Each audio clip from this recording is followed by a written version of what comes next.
मसँग मेरो एउटा साथी थियो होइन प्रत्येक खड्काबाट त्यसले मलाई भनेको थियो के अरे हिँड्नु त कुनै के अरे सानो बच्चा छ भने त्यसलाई किडन्याप गरेर सेक्स गरेर नि मारिदिने भनेछ। अनि त्यो त उता भाग्यो घर।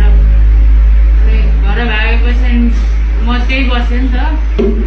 यो गर्ने बेलामा तिम्रो दुईजना थियो को प्रदीप खड्का के तिमीसँग काम गर्छ कि होइन ऊ पढ्छ। ऊ पढ्छ कहाँ बस्ने कता हो? ऊ पनि सिमरामै हो। सिमरामै बस्ने हो।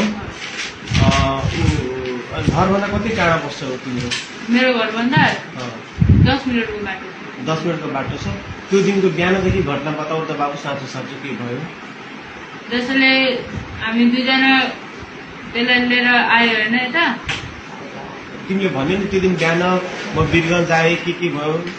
पत्लैयाबाट वीरगञ्ज गएर वीरगञ्जबाट स्टाफ पुऱ्याएर अनि घर आयो नि। अनि त्यसलाई पनि लिएर आयो। म सिमराबाट उठाएँ त्यसलाई, आफ्नो साथीलाई। अनि यहाँ ल्याएर बस्यो अनि हामी दुईजना मन गऱ्यो सेक्स गर्न होइन। अनि के अरे हामी आयो यता।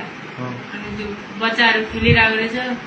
हामी खेल्न गएको होइन, बच्चाहरू खेलिरहेको रहेछ। अनि त्यहाँबाट चक्लेटको लालच दिएर कतिजना बच्चाहरू खेलिरहेको थियो?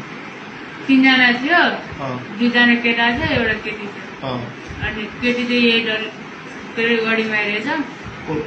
पहिलेबाट चिन्थ्यो त्यो नानुलाई? चिन्दैन थियो। जबदेखि त्यो गाडी चलाउन थाल्यो नि अनि कहिले काहीँ गाडीमा के अरे खेल्न आउँदो रहेछ।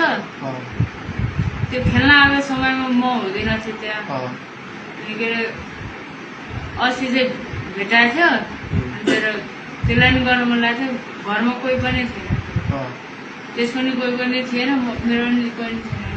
लिएर आयो, जति मन गर्यो। चक्लेट किन्यो अनि त्यो त्यहाँबाट भन के भयो? चक्लेट किनेपछि अनि त्यसलाई लिएर गयो।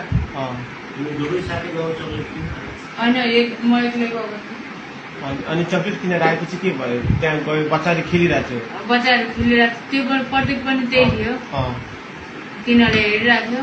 म चक्लेट किनेर आएँ अनि चक्लेटको लालच दिएर लिएर गयो त्यसलाई। अनि दुईटा भाइहरूले के गर्यो? त्यो भाइहरूलाई चाहिँ थोरै थर्काउनु बित्तिकै रुँदै घर पुगेछ। अनि के अरे चक्लेटको लालच दिएर गएपछि अनि हामी गयो त्यो घरमा। त्यो घर कसको घर थियो? खोइ त्यो कसको घर थाहा छैन। अनि के अरे हामी यताउता हेऱ्यो,